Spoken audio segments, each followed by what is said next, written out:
현재 극심한 산불로 인해 세계 곳곳에서 난리가 난 상황입니다. 한국도 현재 산불로 인해 어려움을 겪고 있지만 한국은 국제적으로 산불 지원이 가장 훌륭한 나라입니다. 하지만 한국의 지원이 끊긴 태국은 한국을 애타게 찾고 있습니다. 그러자 산불에 대한 대책 능력이 없는 태국은 몇 주째 산불로 꼴머리를 앓고 있는데요. 도대체 어떠한 사건이 있었던 걸까요? 안녕하세요. 제 이름은 넬리입니다. 미국 캘리포니아 주립대학교 학생이에요. 오늘은 제가 전공 수업에서 연구하고 있는 전 세계 산불 문제에 대해 이야기해 드리려고 합니다. 제가 사는 캘리포니아는 매년 산불 시즌이 되면 온통 불바다가 됩니다. 창문을 열면 매캐한 연기 냄새가 코를 찌르고 하늘은 붉게 물들어요. 최근에는 저희 가족이 사는 마을 근처까지 불이 번져서 2주 동안 대피 생활을 했던 기억이 아직도 생생합니다. 그런데 이런 상황은 비단 미국만의 문제가 아니더군요. 최근 전 세계적으로 산불이 빈번하게 발생하며 심각한 피해를 초래하고 있어요. 미국 서부 지역에서는 해마다 대형 산불이 발생해 수천 헥타르의 숲이 불타고 있죠. 지난해만 해도 캘리포니아에서 약 250만 에이커의 산림이 소실되었어요. 그건 서울 면적의 약 13배에 달하는 규모입니다. 호주도 마찬가지예요. 여름철마다 반복되는 산불로 인해 자연과 인명피해가 속출하고 있죠. 2019년에서 2020년 사이 블랙서머라고 불리는 대형 산불로 인해 약 30명의 사망자와 30억 마리 이상의 동물이 목숨을 잃었다고 해요. 코알라와 같은 고유종들이 서식지를 잃고 멸종 위기에 처했죠. 한국 또한 예외는 아닙니다. 최근 강원도와 경상북도 일대에서 발생한 대형 산불이 며칠째 이어지며 수천 헥타르의 산림이 소실되었어요. 강한 바람과 건조한 날씨로 인해 불길이 빠르게 번지면서 주민 대피령이 내려졌고 일부 지역에서는 주택과 기반시설까지 피해를 입었습니다. 특히 강원도 지역은 매년 반복되는 대형 산불로 인해 피해가 누적되고 있죠. 한국 정부는 산불 대응력을 높이기 위해 소방 인력을 증원하고 특수장비를 추가 도입하는 등 대응책을 마련하고 있다고 합니다.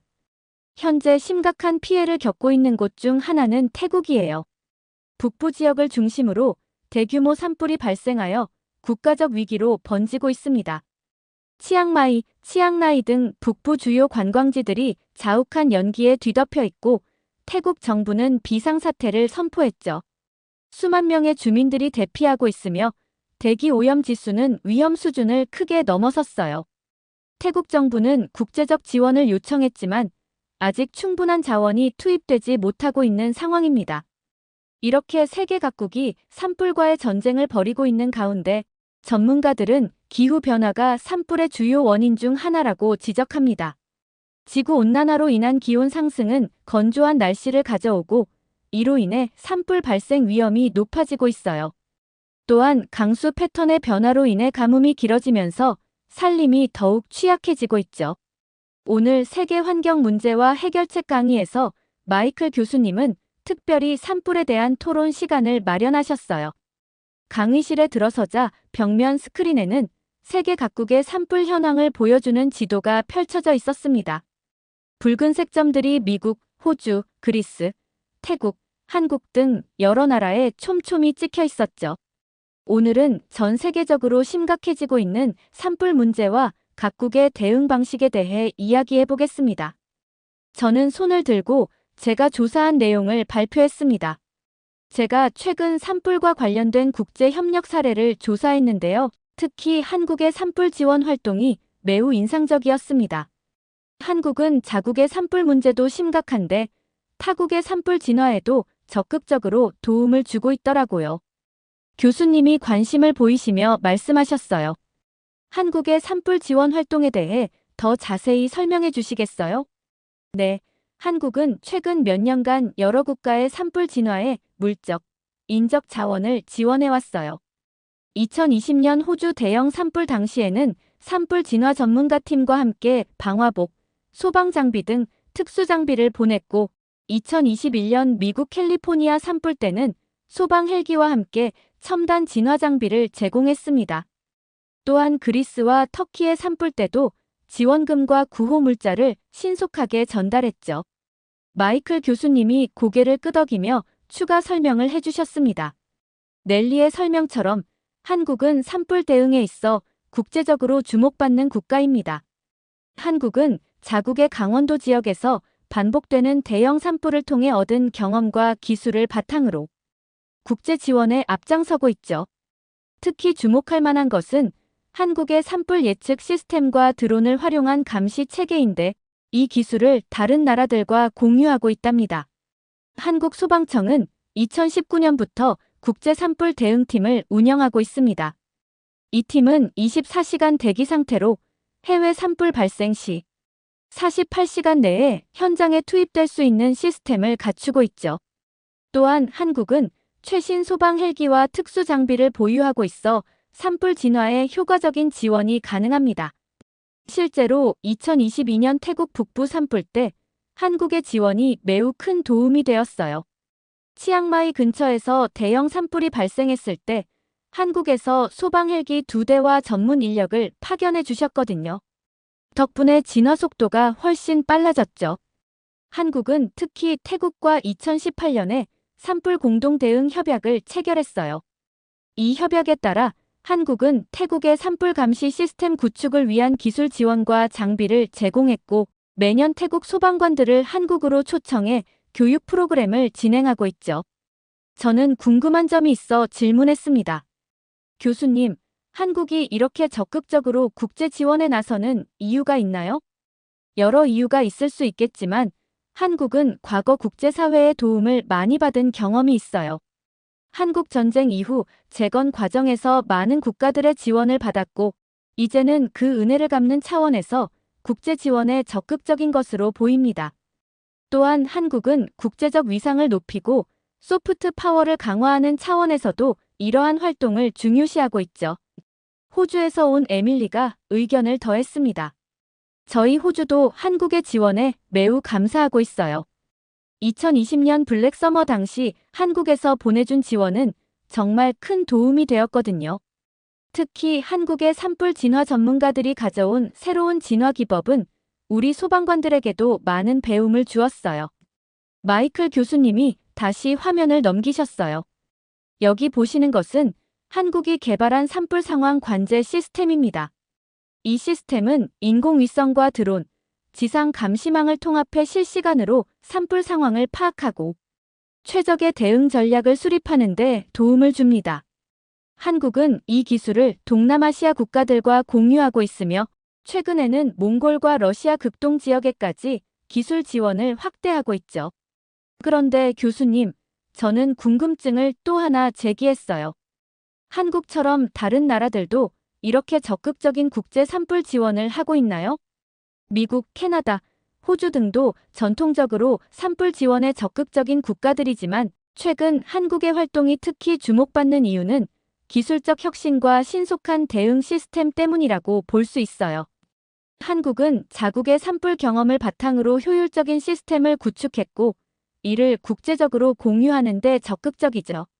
마이클 교수님은 잠시 화면을 바꾸시더니 심각한 표정으로 말씀을 이어가셨어요. 그런데 오늘 특별히 현재 진행 중인 심각한 산불 사태에 대해 이야기해 보려고 합니다. 바로 태국의 상황인데요. 교수님이 화면을 전환하자 태국 북부 지역의 위성 사진이 나타났어요. 넓은 지역이 두꺼운 연기로 뒤덮여 있었습니다. 여러분, 지금 태국에서는 끔찍한 산불이 진행 중입니다. 최근 태국 북부 치앙마이주에서는 2주 이상 산불이 지속되며 피해가 급속히 확산되고 있어요. 교수님은 다음 슬라이드로 넘기셨어요. 실시간 대기 오염 지도가 나타났는데 태국 북부 지역 전체가 짙은 붉은색으로 표시되어 있었습니다. 특히 치앙다오와 옴코이 지역에서는 수천 가구가 이미 피해를 입었고 대기 오염은 방콕을 포함한 태국 전역으로 퍼지고 있어요. 현재 태국 77개 주 중 57개 주에서 초미세먼지 농도가 위험 수준을 초과하면서 국민들의 건강에도 큰 영향을 미치고 있습니다. 저는 깜짝 놀라서 손을 들고 질문했어요. 교수님, 그렇게 심각한데 진화 작업은 어떻게 진행되고 있나요? 교수님은 고개를 저으셨어요. 안타깝게도 상황이 빠르게 악화되고 있습니다. 치앙마이 시내의 공기질 지수 AQI는 무려 500을 넘어서고 있어요. 건강에 해롭다고 판단되는 기준이 100인 것을 고려하면 이는 극도로 위험한 수준입니다. 화면에는 마스크를 쓴 태국 주민들의 모습과 자욱한 연기에 가려 희미하게 보이는 건물들의 사진이 보였어요. 태국 정부의 공식 발표에 따르면 이번 산불은 극심한 건조함과 강한 바람이 겹치며 예년보다 훨씬 빠르게 번지고 있습니다. 기후변화로 인한 기온 상승과 강수량 감소가 주요 원인으로 지목되고 있죠. 다른 학생이 손을 들고 물었어요. 태국은 평소에도 산불이 자주 발생하는 국가인가요? 교수님이 대답하셨어요. 네. 태국 북부는 매년 건기인 2월에서 4월 사이에 산불 위험이 높은 지역입니다. 하지만 올해는 그 규모와 강도가 예년보다 훨씬 심각해요. 이는 기후변화의 영향으로 볼 수 있습니다. 교수님은 다음 슬라이드로 넘겼어요. 이번에는 태국 병원에서 마스크를 쓴 의료진들이 환자들을 돌보는 모습이 보였습니다. 치앙마이 병원들은 현재 호흡기 질환 환자로 넘쳐나고 있어요. 입원 환자 수가 평소보다 300% 증가했습니다. 특히 노약자와 어린이들이 가장 큰 피해를 입고 있죠. 교수님은 계속해서 설명하셨어요. 이번 산불의 영향은 건강뿐만 아니라 태국 경제에도 심각한 타격을 주고 있습니다. 태국의 주요 관광 수입원인 북부 관광지들이 연기로 뒤덮이면서 예약 취소율이 70%를 넘어섰다고 해요. 저는 또 다른 질문이 떠올랐어요. 교수님, 태국 정부는 이런 상황에 어떻게 대응하고 있나요? 태국 소방대원들이 밤낮 없이 산불과 싸우고 있지만 장비와 인력이 턱없이 부족한 상황입니다. 많은 마을 주민들도 직접 물통을 들고 불을 끄기 위해 노력하고 있어요. 교수님은 태국 주민들과 소방관들이 함께 산불을 진화하는 영상을 보여주셨어요. 가장 중요한 소식은 태국 정부가 국제적 지원을 공식적으로 요청했다는 점입니다. 여러 국가들의 도움을 요청했는데 특히 전에 산불 진화에 도움을 준 한국에도 공식 요청을 보냈어요. 클래스의 분위기가 무거워졌어요. 모두가 화면 속 끔찍한 상황을 지켜보고 있었습니다. 교수님은 태국 환경부 장관의 긴급 기자회견 영상을 보여주셨어요. 이번 산불은 태국 역사상 가장 심각한 산불 중 하나로 기록될 것입니다. 우리는 모든 가용 자원을 동원하고 있지만 상황이 빠르게 악화되고 있습니다. 국제사회의 신속한 지원이 절실히 필요합니다. 교수님은 잠시 영상을 멈추고 저희를 바라보셨어요. 그런데 예상과 달리 한국 정부는 태국의 지원 요청을 공식적으로 거부했습니다. 교실에 놀라움의 웅성거림이 퍼졌어요. 저도 너무 놀라 자리에서 몸을 앞으로 기울였습니다. 한국도 현재 강원도와 경북 지역에서 대형 산불이 발생해 국내 소방 자원이 부족한 상황이라고 밝혔습니다. 교수님이 한국의 산불 상황을 보여주는 뉴스 화면으로 전환하셨어요. 하지만 전문가들은 한국의 거부 결정에는 다른 이유가 있다고 분석하고 있습니다. 최근 몇 년간 태국 내에서 반한 감정이 고조되고 있습니다. 특히 지난해에는 방콕과 치앙마이에서 한국인 관광객과 주재원들을 대상으로 한 폭력 사건이 여러 차례 발생했죠. 저는 충격을 받았어요. 교수님, 그런 일이 있었다니 놀랍네요. 무슨 이유로 그런 일이 벌어진 건가요?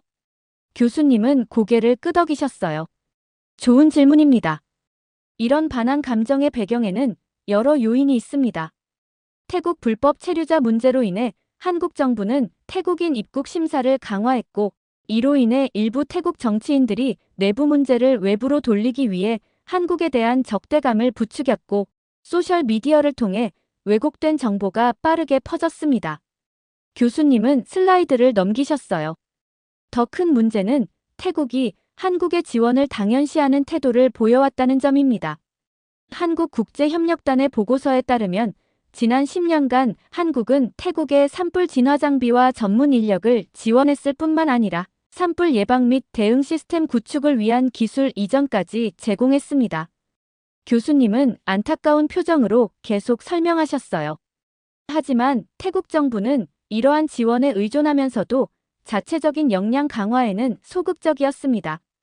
한국이 제공한 산불 감시 시스템과 장비의 유지 관리도 제대로 이루어지지 않았고 인력 훈련 프로그램도 형식적으로만 진행되었죠. 미국 학생 한 명이 손을 들고 물었어요.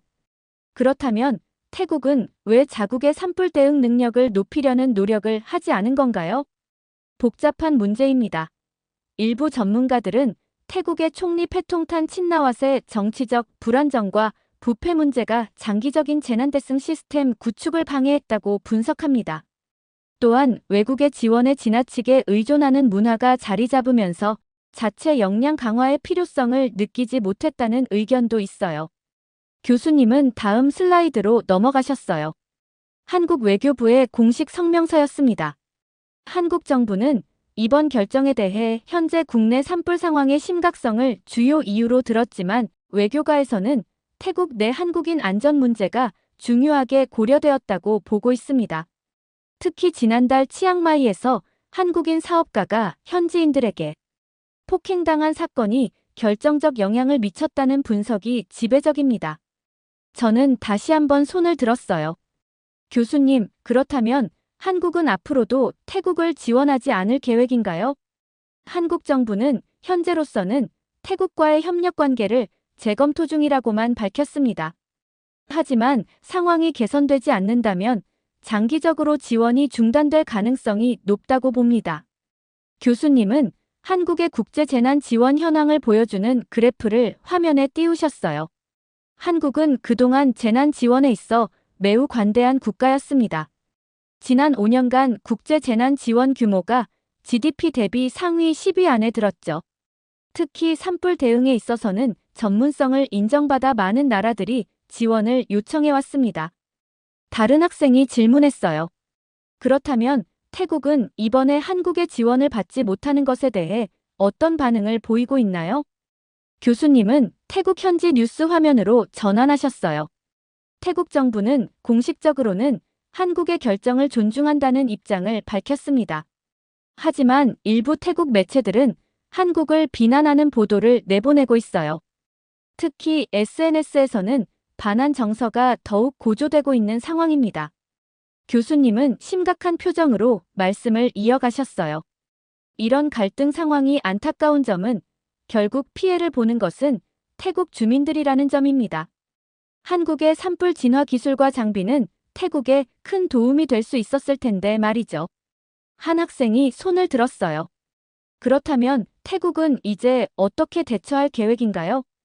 태국 총리는 최근 협력을 강화한 국가에게 지원을 요청한 상태입니다.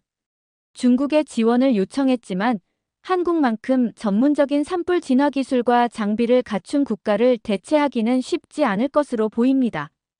강의실의 분위기는 더욱 무거워졌어요. 환경 문제와 국제관계가 이렇게 복잡하게 얽혀 있다는 사실이 저에게는 큰 충격이었습니다. 이번 사례는 국제협력의 중요성과 함께 그것의 취약성도 보여줍니다.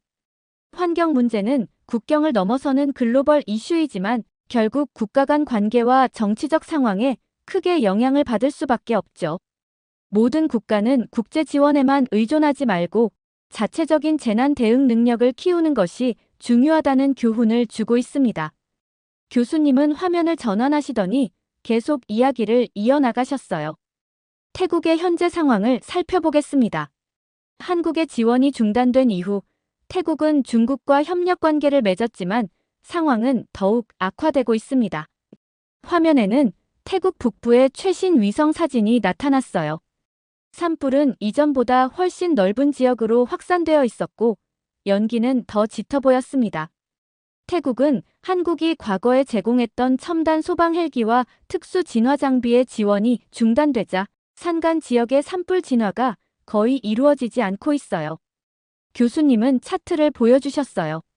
태국 전역의 대기 오염 지수가 위험 수준을 훨씬 넘어서고 있었습니다. 현재 태국 77개 주 중 60개 이상의 주에서 대기 오염 지수가 위험 수준을 넘어섰습니다. 학교와 공공기관은 모두 휴업 상태이며 공항도 일부 운영이 중단되었어요. 특히 북부 지역 주민들은 심각한 호흡기 질환으로 고통받고 있으며 병원은 환자들로 넘쳐나고 있습니다. 다음 화면에는 국제 산불 전문가 그룹의 분석 보고서가 나왔어요. 국제 산불 관리 협회의 최신 보고서에 따르면 한국의 지원이 없는 태국은 심각한 위기에 처해 있다고 분석하고 있습니다. 보고서는 특히 한국의 KA-32 소방 헬기와 산불 진화, 특수부대의 부재가 태국의 산불 대응 능력을 크게 약화시켰다고 지적하고 있어요. 교수님은 화면을 넘기시며 계속 설명하셨어요. 세계 산불 전문가들은 한국의 산불 대응 시스템을 높이 평가하고 있습니다. 특히 한국은 자국의 반복된 산불 경험을 바탕으로 세계 최고 수준의 산불 대응 기술을 개발했으며 이를 국제적으로 공유하는 모범적인 사례라고 평가하고 있죠. 저는 궁금한 점이 있어 손을 들었어요. 교수님, 태국 국민들은 이 상황에 대해 어떻게 생각하고 있나요?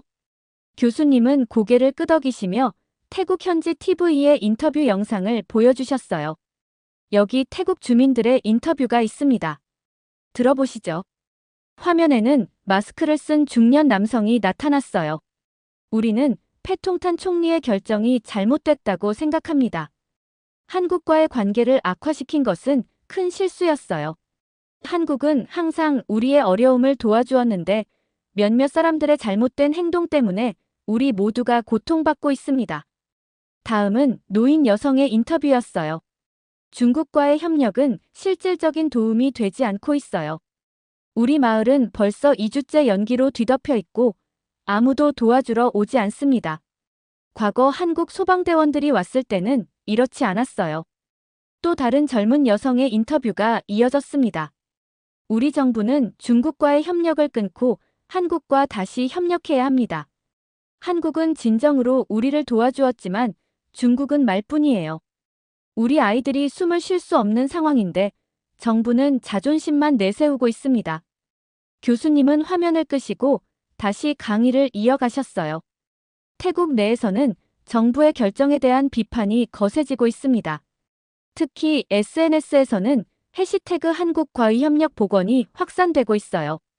일부 시민단체들은 총리에게 공개 사과와 함께 한국과의 관계 복원을 요구하는 서명운동을 벌이고 있습니다. 다른 학생이 질문했어요. 한국 정부는 이런 태국 국민들의 요구에 어떻게 반응하고 있나요? 한국 정부는 아직 공식적인 입장을 밝히지 않고 있습니다. 다만 외교 소식통에 따르면 태국 정부의 공식적인 사과와 한국인 안전 보장이 선행되어야 한다는 입장인 것으로 알려졌어요. 교수님은 다시 태국 산불 현장의 영상을 보여주셨어요. 산 전체가 불길에 휩싸여 있었고 마을 주민들은 자신들의 집을 지키기 위해 물통을 들고 필사적으로 싸우고 있었습니다. 한국의 지원이 끊기고 중국과의 협력이 실효성을 거두지 못하면서 태국의 산불 피해는 역사상 최악의 수준으로 확대되고 있습니다. 이미 수만 헥타르의 산림이 소실되었고 수천 가구가 피해를 입었어요. 경제적 손실도 막대한데 관광산업은 거의 마비 상태이며 농업 생산량도 크게 감소했습니다. 교수님은 강의를 마무리하셨어요. 이번 사례는 국제환경협력의 중요성과 함께 정치적 결정이 얼마나 큰 영향을 미칠 수 있는지 보여줍니다. 또한 한 국가가 다른 국가의 지원에만 의존하지 말고 자체적인 역량을 키우는 것이 얼마나 중요한지도 깨닫게 해주는 교훈이죠. 강의실을 나오면서 저는 깊은 생각에 잠겼어요. 환경 문제는 단순히 과학적, 기술적 문제가 아니라 국제관계와 정치, 그리고 인간의 감정까지 얽힌 복잡한 문제라는 것을 다시 한번 깨달았습니다. 환경 문제는 결국 국경을 초월한 인류 공통의 과제이고 어느 한 국가만의 노력으로는 해결할 수 없다는 것을 알게 되었습니다. 앞으로 제가 환경 전문가로 성장한다면 국가 간 장벽을 넘어 함께 협력할 수 있는 방안을 만드는 데 기여하고 싶어요. 이렇게 태국의 산불 때문에 태국 국민들이 피해를 받는 사연 어떻게 들으셨나요? 한국이 세계적으로 산불 진화 능력이 대단하다는 사실에 뿌듯함을 느끼게 됐고 한국의 지원이 끊기게 된 태국을 보니 마음이 아팠습니다. 여러분들의 의견은 어떠신가요? 다양한 의견을 댓글을 통해 공유해주세요. 긴 영상 시청해주셔서 감사드리고 영상 재미있으셨다면 구독과 좋아요 부탁드립니다. 현재 태국은 충격적인 상황에 빠졌습니다. 한국의 도움 없이는 아무것도 못하는 상황이 이어지며 한 국가와의 무역 불균형 문제 때문에 매년 어마무시한 금액이 지출되게 되는데요. 이에 전문가들은 태국은 식민지가 되어가고 있다고 이야기합니다. 도대체 태국은 왜 무역 불균형 문제까지 닥치게 된 걸까요? 안녕하세요. 저는 캘리포니아 주립대학교에서 국제무역학을 전공하고 있는 이자벨라입니다. 한국계 미국인인 어머니 덕분에 한국어를 할 수 있죠. 오늘은 제가 겪었던 특별한 수업 시간을 이야기해드리고 싶어요.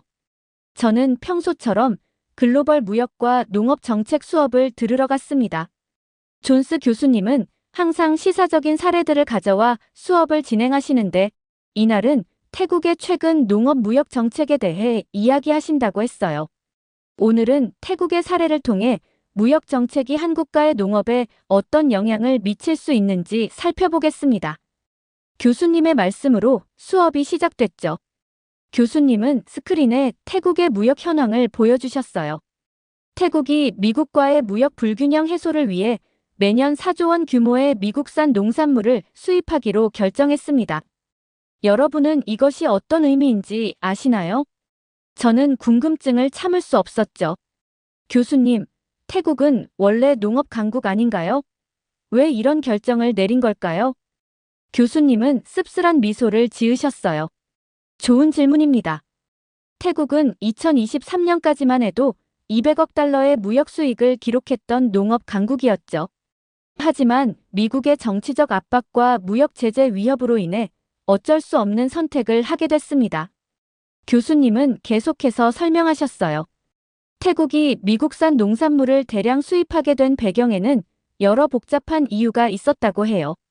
대미 무역 불균형 해소 압박, 외교적 압력, 그리고 FTA 협정 가능성까지 말이죠. 하지만 가장 충격적인 것은 그 이후였죠. 현재 태국의 상황은 매우 심각합니다. 자국 농민들의 경쟁력은 급격히 떨어지고 있고 식량 안보마저 위협받고 있어요. 일부 전문가들은 태국이 미국의 경제적 식민지가 되어가고 있다고 경고하고 있죠. 교실은 순간 조용해졌어요. 한 학생이 손을 들었습니다. 그럼 태국은 이제 자립적인 농업 정책을 포기한 건가요? 교수님은 고개를 끄덕이셨어요. 안타깝게도 현재로서는 그렇습니다. 태국은 이제 미국 농산물 가격 변동에 직접적인 영향을 받는 처지가 되었어요. 자국 농민들은 힘들어지고 식량 주권은 점점 약해지고 있죠.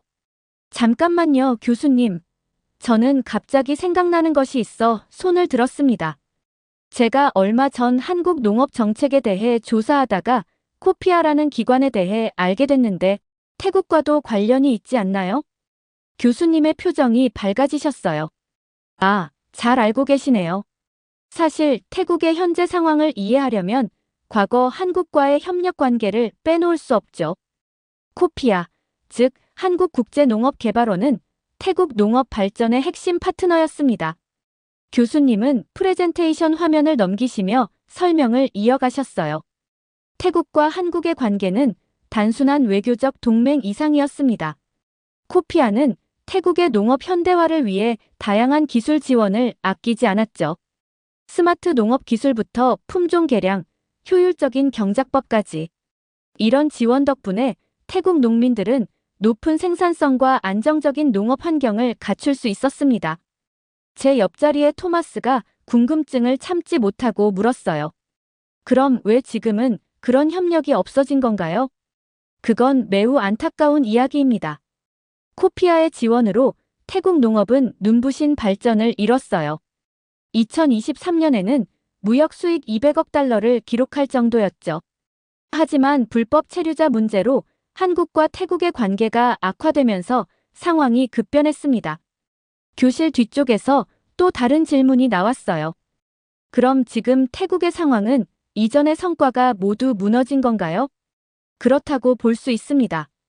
반항 감정으로 인해 태국인들이 한국인들을 위협하게 되면서 한국과의 협력이 중단됐죠. 결국 태국은 농업 기술 발전의 동력을 잃었고 결국 미국의 압박에 취약해질 수밖에 없었어요. 코피아가 있을 때는 태국 농민들이 자체적인 경쟁력을 가질 수 있었습니다. 하지만 지금 태국의 상황을 보면 국제 협력이 얼마나 중요한지 알 수 있습니다. 코피아의 지원은 단순한 기술 전수가 아닌 태국 농업의 자립을 도왔던 거죠. 농민들의 소득이 늘었고 태국 농산물은 국제 시장에서도 경쟁력을 가질 수 있었습니다. 저는 궁금증이 더 커졌어요. 그럼 태국은 다시 한국과의 협력을 모색할 수는 없나요?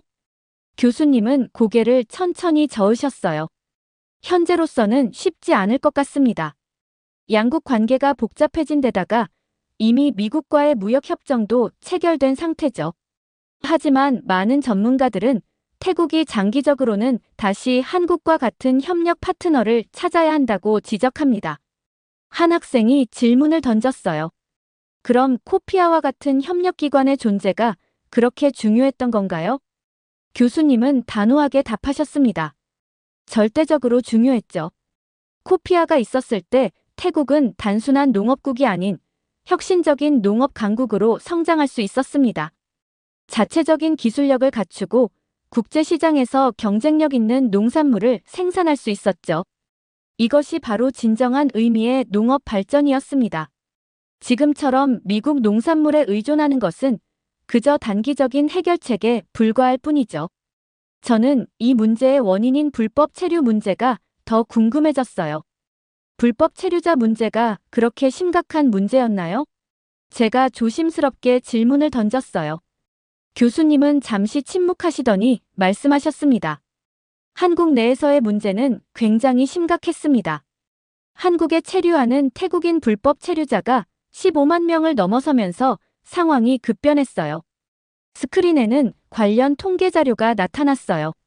저와 함께 수업을 듣는 학생들은 그 숫자를 보고 놀란 듯 했죠. 한국 정부는 결국 태국 국적자에 대한 입국 심사를 대폭 강화할 수밖에 없었습니다. 하지만 이 조치는 예상치 못한 파장을 불러일으켰죠. 태국 내에서 반항 감정이 급속도로 확산되기 시작했습니다. 클래스메이트 중 한 명이 손을 들었어요. 그게 어떤 영향을 미쳤나요? 교수님은 안타까운 표정으로 대답하셨습니다. 태국에서 활동하던 한국 기업들과 교민들이 안전을 위협받는 상황까지 발생했어요. 결국 많은 한국 기업들이 태국에서 철수하기 시작했고 가장 큰 손실은 코피아마저 태국을 떠나게 된 거였죠. 교실 안에는 무거운 침묵이 흘렀어요. 옆자리의 마이클이 작은 목소리로 말했죠. 한순간의 정책이 이렇게 큰 영향을 미칠 수 있다니 믿기 힘드네요.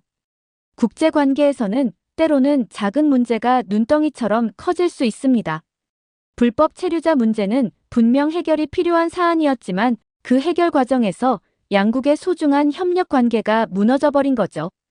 외교 관계는 항상 변화할 수 있습니다만 한번 깨진 신뢰를 회복하는 것은 쉽지 않죠. 더구나 이제 태국은 미국과의 새로운 무역 관계에 깊이 얽매여 있어요. 이것이 바로 오늘날 우리가 보는 태국 농업의 위기의 시작이었던 겁니다.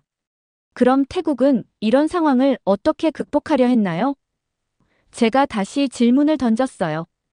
교수님은 씁쓸한 표정으로 대답하셨습니다. 태국의 선택은 결과적으로 더 큰 문제를 가져왔죠. 한국과의 협력이 단절된 후 태국 정부는 미국산 농산물 수입을 대폭 확대하는 결정을 내렸어요. 매년 무려 4조 원, 달러로는 28억 달러 규모의 미국산 농산물을 수입하기로 한 거죠. 에밀리가 손을 들었어요. 그렇게 많은 양을 수입하기로 한 특별한 이유가 있었나요? 네, 표면적으로는 대미 무역 불균형 해소가 목적이었습니다. 특히 사료 원료인 대두박과 옥수수를 대량으로 수입하기로 했죠. 하지만 이는 태국 농업에 치명적인 타격을 주게 됩니다. 교수님은 프레젠테이션 화면을 넘기시며 계속 설명하셨어요. 이 결정이 가져온 문제점은 크게 세 가지였습니다.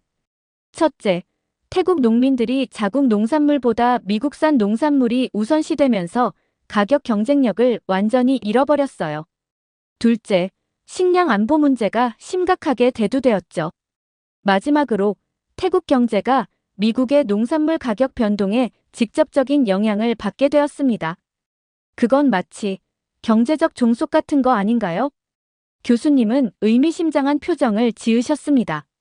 정확한 지적입니다. 실제로 많은 경제 전문가들은 태국이 미국의 경제적 식민지가 되어가고 있다고 경고하고 있어요. 과거 코피아의 지원으로 이룩했던 자립적 농업 기반이 완전히 무너지고 있는 거죠. 저는 궁금증을 참을 수 없었어요. 그럼 태국 농민들은 이런 상황에 대해 어떻게 대응하고 있나요? 현재 태국 전역에서 대규모 시위가 일어나고 있습니다. 농민들은 정부와 패통탄 친나와 총리가 자국 농업을 죽이고 있다며 강하게 반발하고 있죠. 특히 미국산 농산물 수입 확대 결정을 내린 정부를 향한 비판의 목소리가 매우 거셉니다. 우리가 본 태국의 사례는 21세기의 새로운 형태의 경제적 종속을 보여주는 중요한 예시입니다. 군사력이나 정치적 압박이 아닌 무역과 경제관계를 통해 한 국가가 어떻게 자주권을 잃어갈 수 있는지를 보여주는 거죠. 태국의 선택이 가져온 결과는 국제무역 정책을 수립할 때 단기적인 해결책이 아닌 장기적인 관점에서의 신중한 접근이 얼마나 중요한지를 우리에게 가르쳐 줍니다. 바로 그때 뒷자리에 앉아있던 태국 유학생 수완이 갑자기 손을 들었어요. 저는 교수님 의견에 동의할 수 없습니다. 태국은 지금 위기가 아니에요. 오히려 미국과의 무역으로 더 큰 기회를 얻고 있죠. 한국의 도움 같은 건 더 이상 필요하지 않아요. 교실의 공기가 순식간에 차가워졌어요. 모두가 놀란 듯 수완을 바라보았죠. 우리는 이제 세계 최대 농업 시장인 미국과 직접 거래하고 있어요.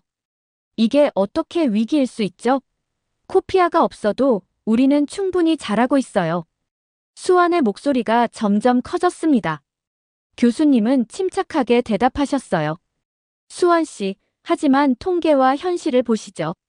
태국 농민들의 소득은 지속적으로 감소하고 있고 자체 농업 기술 발전은 정체되어 있습니다. 그건 일시적인 현상일 뿐이에요. 우리는 미국의 선진 농업 기술을 배우면서 더 발전할 거예요. 한국이 우리를 도와줬던 때보다 더 큰 성장을 이룰 수 있다고요. 교실은 불편한 침묵에 빠졌어요. 수완의 주장은 어떤 구체적인 근거도 없는 감정적인 발언에 불과했기 때문이죠. 교수님은 잠시 침묵하시더니 부드러운 목소리로 말씀하셨습니다. 수완 씨, 우리는 객관적 사실을 바탕으로 이야기를 나눠야 해요. 현재 태국의 식량 자급률은 계속 하락하고 있고 농가 부채는 역대 최고치를 기록하고 있습니다. 이것이 바로 현실입니다. 수완이 다시 목소리를 높였어요. 오히려 미국과의 교역이 늘어나면서 농업에 종사하는 사람들의 삶이 더 나아졌어요. 적어도 제가 아는 농부들은 미국 시장이 열려서 좋다고 하더라고요. 교수님은 서랍에서 태블릿을 꺼내셨어요. 그렇다면 제가 최근 태국의 실제 상황을 보여드리겠습니다. 스크린에는 태국 각지의 농민 시위 현장이 나타났어요. 수천 명의 농민들이 거리에 모여 정부를 규탄하는 모습이었죠. 이것은 방콕에서 있었던 시위 현장입니다. 태국 전역의 농민들이 정부 정책에 반발하며 시위를 벌이고 있어요. 특히 패통탄 친나와 총리의 미국산 농산물 수입 확대 결정을 강하게 비판하고 있죠. 수완의 얼굴이 붉어졌어요. 하지만 교수님은 계속해서 설명을 이어가셨습니다. 농민들의 구호를 들어보세요. 우리는 자립할 수 있었다. 그러나 정부가 미국에 의존하게 만들었다. 이게 바로 현장의 목소리입니다. 농민 단체들은 총리의 해임을 요구하고 있어요. 다른 학생이 조심스럽게 질문했어요. 정치권의 반응은 어떤가요? 태국 정치권 내부에서도 패통탄 총리의 결정이 심각한 실책이었다는 평가가 나오고 있습니다. 여당 내부에서조차 이번 정책에 대한 비판의 목소리가 커지고 있죠. 교수님은 다음 슬라이드로 넘어가셨어요. 이번에는 농가 부채 통계와 농산물 가격 하락 그래프가 나왔습니다. 보시다시피 미국산 농산물 수입이 확대된 이후 태국 농산물의 가격은 급격히 하락했어요. 농가 부채는 역대 최고치를 기록하고 있고 많은 농가들이 파산의 위기에 처해 있습니다. 수아는 이제 아무 말도 하지 못한 채 고개를 숙였어요. 현실을 부정할 수 없었던 거죠. 특히 심각한 것은 이제 태국 농업이 미국의 농산물 가격 정책에 완전히 종속되어 버렸다는 점입니다. 미국이 가격을 조정하면 태국 농민들은 그저 받아들일 수밖에 없는 상황이 된 거죠. 거기다 우리가 더 큰 문제를 직면하고 있습니다. 교수님이 새로운 자료를 보여주셨어요. 바로 미국의 스마트팜 기술과 태국의 현재 농업 기술력 차이입니다. 스크린에는 미국과 태국의 농업 생산성을 비교하는 그래프가 나타났어요. 그 차이는 충격적이었죠. 미국의 스마트팜은 인공지능과 빅데이터를 활용해 최적의 재배 환경을 만들어냅니다. 한 에이커당 수확량이 태국의 3배 이상이에요. 기후 변화에도 더 잘 대응할 수 있고 인건비도 크게 절감할 수 있죠. 한 학생이 물었어요. 그럼 태국도 그런 기술을 도입하면 되지 않나요? 교수님은 고개를 저으셨습니다. 그게 바로 문제입니다. 태국은 코피아가 철수하면서 농업 기술 발전의 동력을 완전히 잃어버렸어요. 코피아는 단순히 기술만 전수한 게 아니라 태국의 환경과 상황에 맞는 맞춤형 기술을 개발하고 보급했거든요. 교수님은 다음 슬라이드로 넘어가셨어요.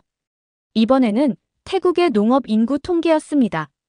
더 심각한 문제가 있습니다. 현재 태국의 농업 종사자 평균 연령이 56세에 달해요. 젊은 세대들은 농업을 기피하고 있죠.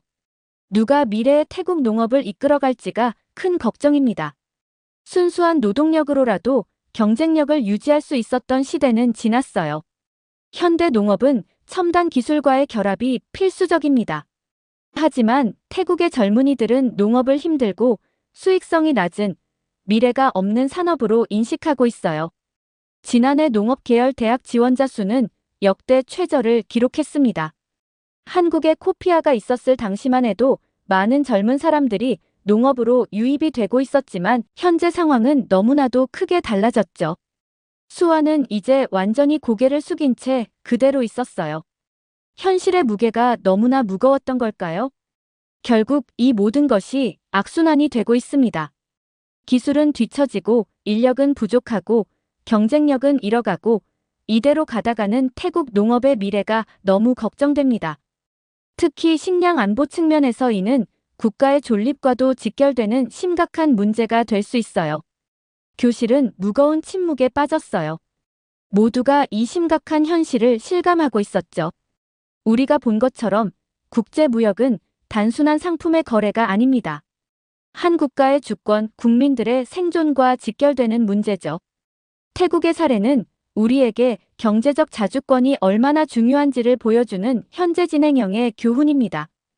교수님의 말씀이 끝나자 뒤쪽에서 한 학생이 조심스럽게 손을 들었어요.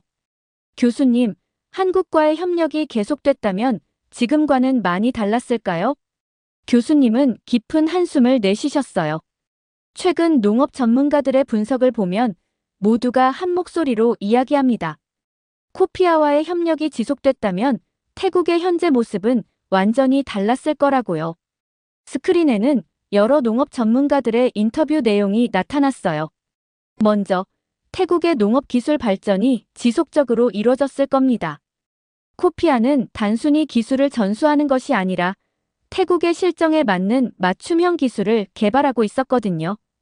예를 들어 태국의 기후에 적합한 품종 개량이나 지역별 특성을 고려한 스마트팜 시스템 구축 같은 것들이죠. 한 학생이 질문했어요. 그럼 미국과의 무역 문제도 달라졌을까요? 물론입니다. 자체적인 농업 기술이 발전했다면 미국과의 무역 불균형 문제를 해결하기 위해 무리하게 농산물을 수입할 필요도 없었을 거예요. 국내 생산만으로도 충분한 자급이 가능했을 테니까요. 게다가 지금처럼 농민들이 거리로 나와 정부에 대한 분노를 표출할 일도 없었겠죠. 농민들의 소득은 안정적으로 유지되고 기술 발전으로 인한 생산성 향상으로 더 나은 삶을 살 수 있었을 테니까요. 교수님은 잠시 말씀을 멈추셨다가 무거운 목소리로 덧붙이셨어요. 하지만 안타깝게도 태국 정부는 스스로 한국과의 관계를 단절해버렸고 이제는 미국 농산물 수입이라는 악순환에서 벗어나기 힘든 상황에 처해 있습니다. 그럼 이제 돌이킬 수 없는 건가요?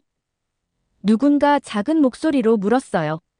교수님은 잠시 생각에 잠기셨다가 대답하셨습니다. 국제관계는 항상 변할 수 있습니다. 하지만 신뢰를 회복하는 것은 쉽지 않죠. 특히 이미 미국과의 무역협정을 맺은 상황에서는 더욱 그렇습니다. 전문가들은 태국이 코피아와 같은 협력기관을 다시 찾아야 한다고 지적합니다. 자체적인 농업기술 발전과 식량 안보 확보가 시급하다는 거죠. 하지만 현재 태국 정부는 이런 목소리에 귀를 기울이지 않고 있어요. 사실 더 안타까운 점이 있습니다. 한국처럼 진정성 있게 기술을 전수하고 상대국의 자립을 도우려 했던 국가를 이제는 찾아보기 힘들어졌어요. 대부분의 선진국들은 자국의 이익만을 추구하죠. 특히 태국이 스스로 한국과의 관계를 끊어버린 것은 국제사회에 좋지 않은 선례를 남겼습니다. 이제 어떤 국가가 태국과 진정성 있는 협력 관계를 맺으려 하겠습니까? 한 학생이 조심스럽게 질문했어요. 그럼 태국의 미래는 어쩌죠? 네, 안타깝게도 대부분의 국가들은 태국을 그저 이용하려고만 할 겁니다. 시장 개척의 대상 혹은 자국 농산물의 판매처로만 여길 뿐이죠. 진정한 의미의 기술 이전이나 자립을 위한 지원은 기대하기 어려울 겁니다. 수아는 이제 완전히 고개를 떨구고 말았어요. 자신의 조국이 처한 현실을 부정할 수 없었던 거겠죠. 교실 앞쪽에서 다른 학생이 손을 들었어요.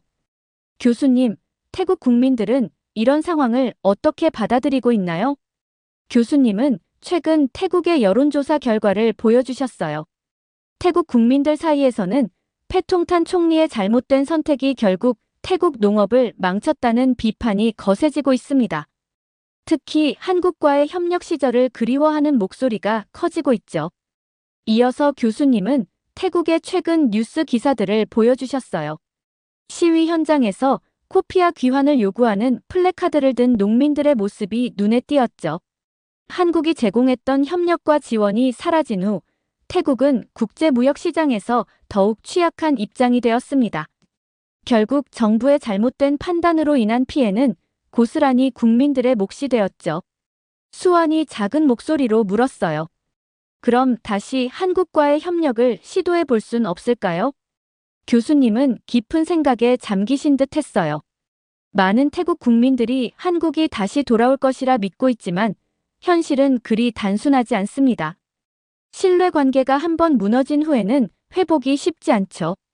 특히 현재 패통탄 친나와 총리의 행보를 보면 더욱 우려됩니다. 어떤 점이 우려되나요?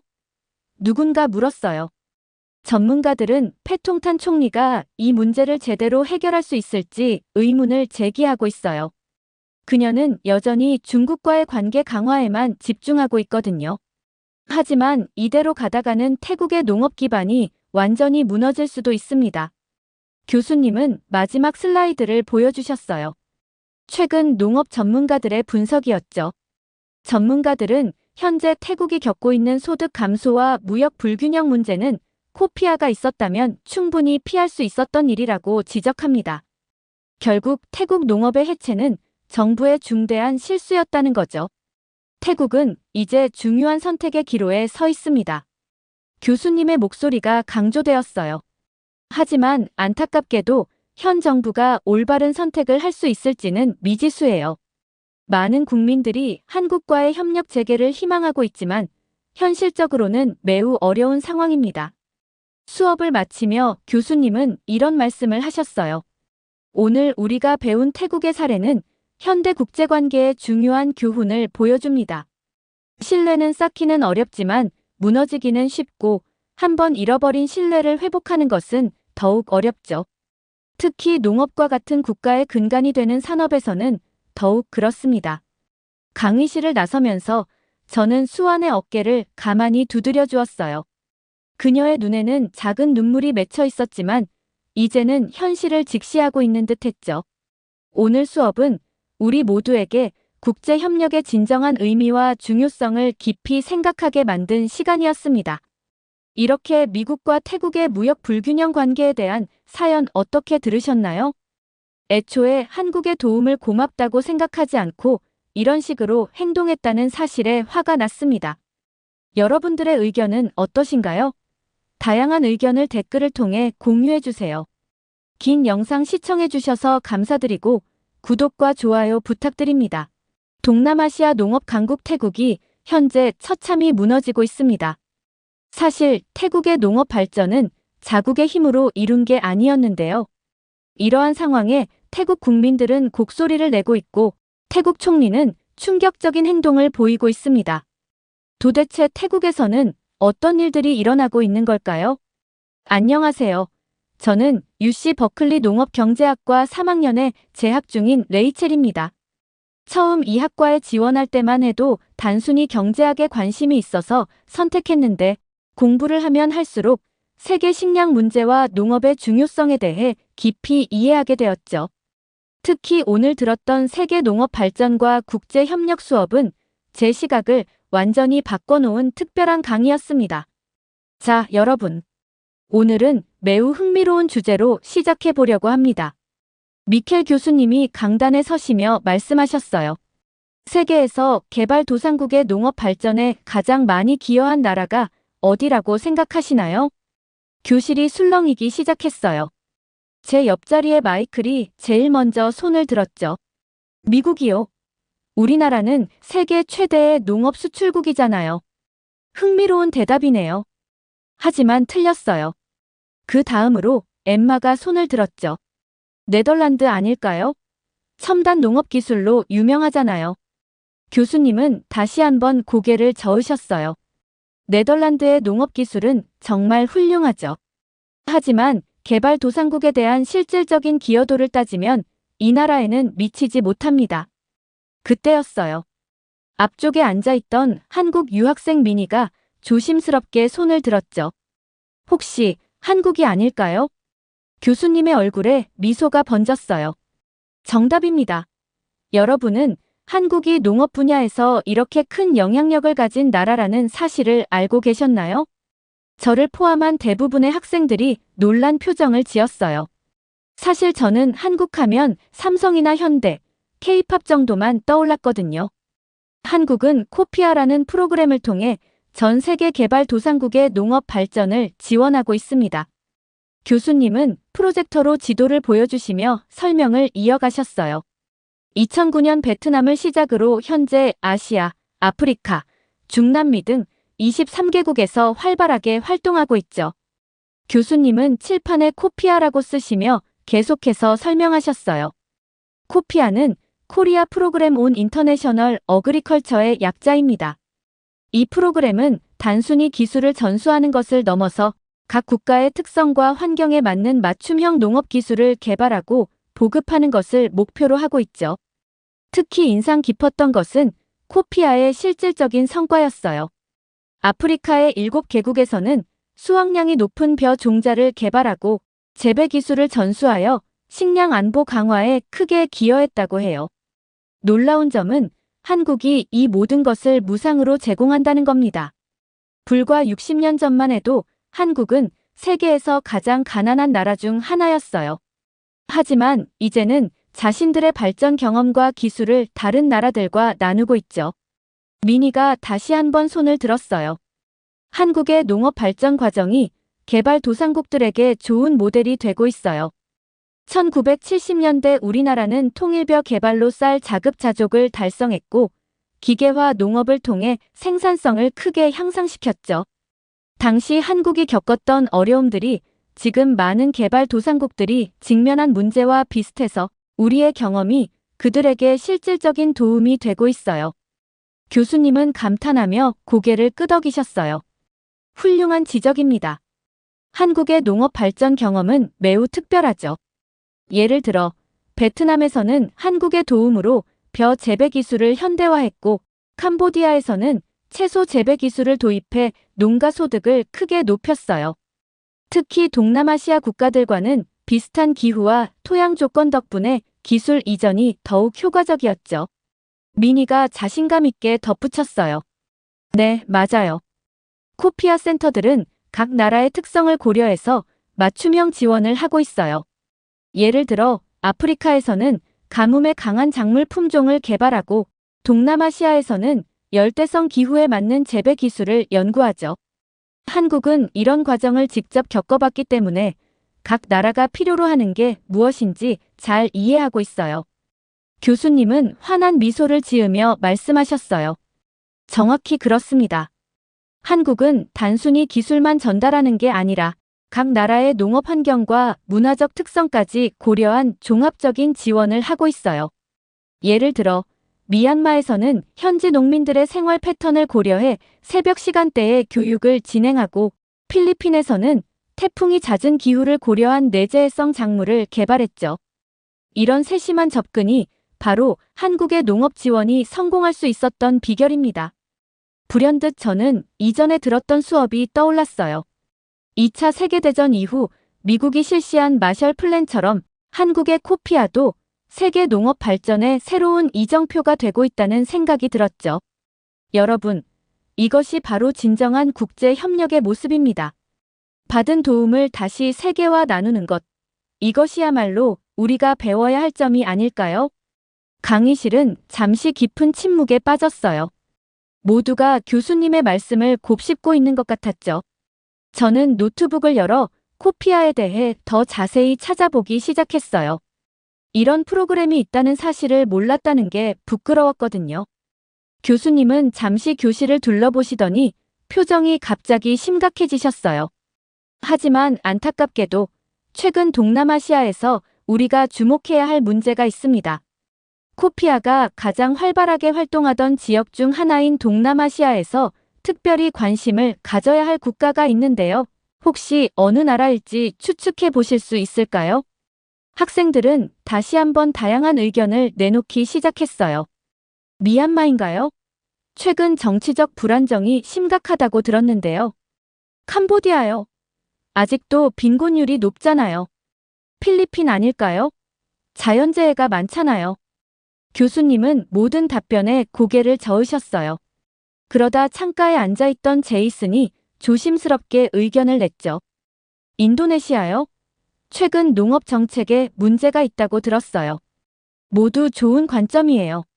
하지만 제가 말씀드리려는 건 태국입니다. 그 순간 교실 뒤쪽에서 의자가 살짝 삐걱거리는 소리가 들렸어요. 태국 유학생 차이의 얼굴이 굳어지는 게 보였죠. 교수님은 계속해서 설명을 이어가셨어요. 태국은 동남아시아에서 가장 먼저 코피아의 지원을 받은 국가 중 하나였습니다. 2012년부터 시작된 협력은 태국 농업에 놀라운 변화를 가져왔죠. 특히 쌀과 카사바 생산량이 크게 증가했고 농가 소득도 상당히 개선되었습니다. 프로젝터에는 태국의 농업 발전 그래프가 나타났어요. 2012년부터 2020년까지 우상향하던 그래프가 갑자기 급격히 꺾이는 모습이 선명했죠. 하지만 최근 2년간 상황이 급격히 악화되었습니다. 특히 태국 내 반한 감정이 심각한 수준에 이르러 한국인들의 안전이 크게 위협받고 있는 상황입니다. 차이는 이제 완전히 고개를 숙인 채 책상만 바라보고 있었어요. 저는 그녀의 불편한 기색이 마음에 걸렸지만 교수님의 다음 말씀에 집중할 수밖에 없었죠. 여러분, 혹시 태국에 이런 변화가 왜 일어났는지 아시는 분 있나요? 잠시 침묵이 이어졌어요. 아무도 선뜻 대답하지 못했죠. 그때 미니가 조심스럽게 손을 들었어요. 제가 태국에 있는 친구에게 들은 이야기인데 최근 태국 내에서 한국인들을 대상으로 한 범죄가 급증했다고 해요. 처음에는 단순 절도나 사기였는데 점점 폭력적인 양상을 띠기 시작했대요. 급기야 한국인 관광객 납치 사건까지 발생했고 이런 상황이 계속되자 많은 한국 기업들이 태국에서 철수하기 시작했어요. 교수님은 무거운 표정으로 고개를 끄덕이셨어요. 맞습니다. 이런 위험한 상황 속에서 코피아도 결국 태국에서의 활동을 중단할 수밖에 없었죠. 자국민의 안전이 우선이니까요. 하지만 더 큰 문제는 그 이후입니다. 스크린에는 새로운 자료들이 나타났어요. 패통탄 친나와 총리의 사진과 함께 최근 태국의 정책 변화가 표시되어 있었죠. 코피아를 비롯한 한국 기관들이 떠난 후 태국 정부는 중국과의 협력을 급격히 강화하고 있습니다. 패통탄 친나와 총리는 지난달 중국과의 농업 협력 강화를 선언했지만 실질적인 성과는 아직 나타나지 않고 있어요. 이게 태국 농업에 어떤 영향을 미쳤는지 다음 자료들을 함께 살펴보시죠. 스크린에는 충격적인 통계 자료들이 나타났어요. 농작물 생산량이 전년 대비 35% 감소했고 농가 소득은 평균 42% 하락했으며 식량 자급률은 역대 최저치를 기록하고 있었어요. 특히 쌀과 카사바 생산량의 급감이 두드러졌죠. 차이가 갑자기 자리에서 일어났어요. 그녀의 손이 떨리는 게 보였죠. 그건 공정하지 않은 분석이에요. 하지만 그녀는 말을 잇지 못했어요. 실제 자료에서 나타난 데이터 앞에서 할 수 있는 말이 없었던 거죠. 특히 화면에 나타난 그래프는 코피아가 활동하던 시기와 그 이후의 극명한 차이를 보여주고 있었어요. 교수님은 부드러운 목소리로 말씀하셨어요. 차이 씨, 이건 비난이 아닙니다. 우리는 문제의 원인을 정확히 파악하고 해결책을 찾아야 해요. 현재 태국의 상황은 정치적 판단이 농업 발전을 저해한 안타까운 사례가 되고 있습니다. 특히 검증된 협력 관계를 포기하고 새로운 파트너를 찾는 것이 얼마나 위험한 선택이 될 수 있는지 보여주고 있죠. 저는 차이를 흘깃 바라보았어요. 그녀의 얼굴이 붉어져 있었고 눈가에는 분노감이 보였죠. 그녀는 이 상황을 버티기 힘들어하는 것 같았어요. 이제 더 심각한 문제를 살펴보겠습니다. 태국의 위기는 농업 분야에만 국한되지 않았어요. 스크린에는 충격적인 헤드라인들이 나타났어요. 태국 방콕에서 중국인 관광객 연쇄 납치 사건 발생, 푸켓 리조트에서 중국인 실종, 치앙마이 야시장에서 중국인 관광객 대상 강도 사건 급증. 처음에는 한국인들을 대상으로 시작된 범죄가 이제는 중국인들에게까지 확대되었습니다. 특히 주목할 점은 중국과의 협력을 강화하겠다던 태국 정부가 자국 내 중국인들의 안전조차 제대로 보장하지 못하고 있다는 거죠. 교수님은 새로운 통계 자료를 보여주셨어요. 2024년 들어 태국에서 발생한 외국인 대상 범죄 건수가 전년 대비 178% 증가했다는 충격적인 수치였죠. 특히 방콕 차이나타운에서 발생한 중국인 3명 연쇄 납치 사건은 국제적인 파장을 일으켰습니다.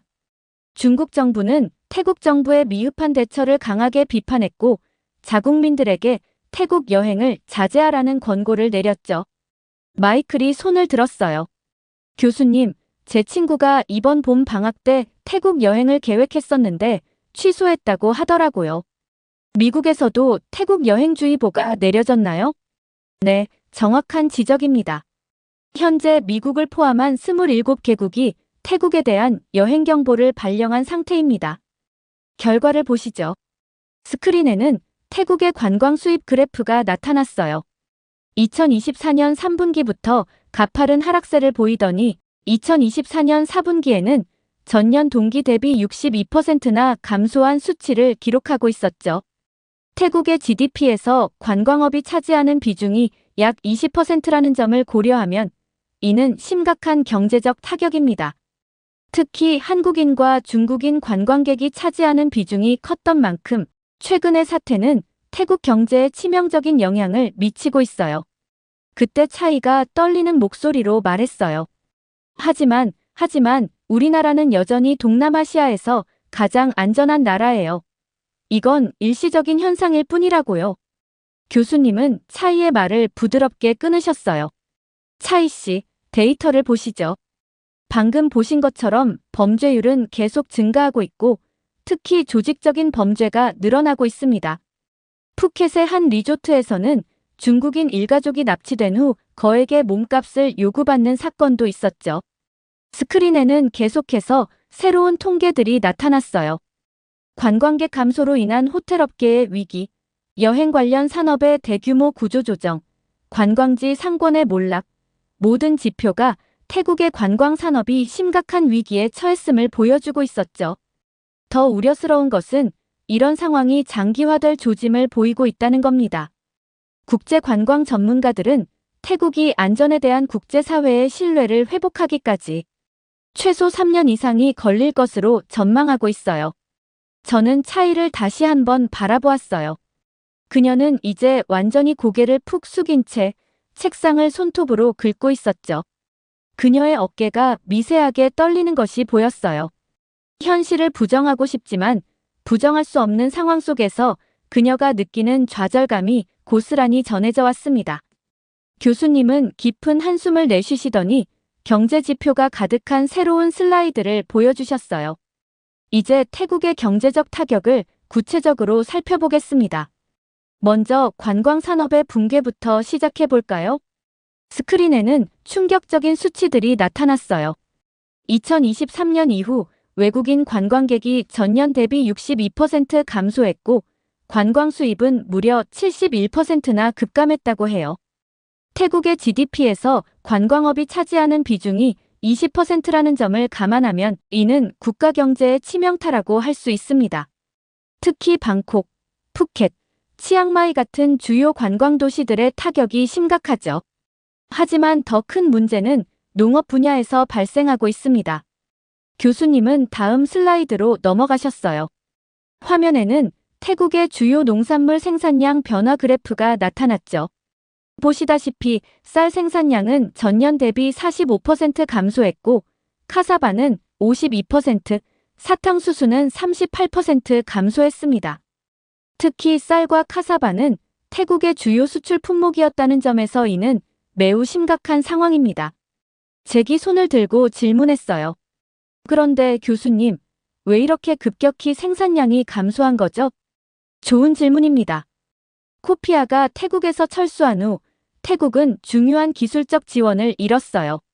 예를 들어 코피아는 태국의 토양과 기후에 맞는 고수학 품종을 개발하고 첨단 관계 시스템을 구축하는 데 큰 역할을 했습니다. 구체적인 수치를 보여드리죠. 스크린에는 더 자세한 데이터들이 나타났어요. 농업 생산성 지표 2024년 기준.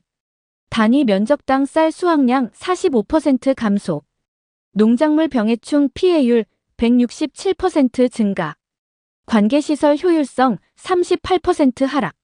농가소득 평균 56% 감소. 특히 주목할 만한 것은 쌀 품질의 하락입니다. 태국 쌀의 국제시장 가격이 톤당 평균 538달러에서 312달러로 급락했어요. 이는 품질 저하로 인한 것이죠. 제 옆자리의 사라가 조용히 속삭였어요. 이런 게 가능한 거야? 어떻게 이렇게 빨리 무너질 수 있지? 교수님은 마치 그 말을 들으신 것처럼 설명을 이어가셨어요. 현대 농업은 첨단 기술의 집약체입니다. 코피아가 제공하던 스마트팜 시스템, 병해충 예방 프로그램, 기상 데이터 분석 등이 중단되면서 태국 농업은 사실상 10년 전으로 퇴보했다고 볼 수 있죠. 화면에는 태국 농가의 피해 상황을 보여주는 사진들이 나타났어요. 말라버린 논, 병해충에 감염된 카사바 밭, 버려진 농기계들, 마치 다큐멘터리를 보는 것 같았죠. 더 심각한 것은 이런 상황이 악순환을 만들어내고 있다는 겁니다. 농가 소득이 감소하니 새로운 설비 투자가 불가능해지고 이는 다시 생산성 하락으로 이어지죠. 국제시장에서 태국 농산물의 경쟁력이 급격히 떨어지고 있는 것도 이 때문입니다. 데이터는 계속해서 업데이트되었어요. 국제시장 점유율 변화 2024년 기준.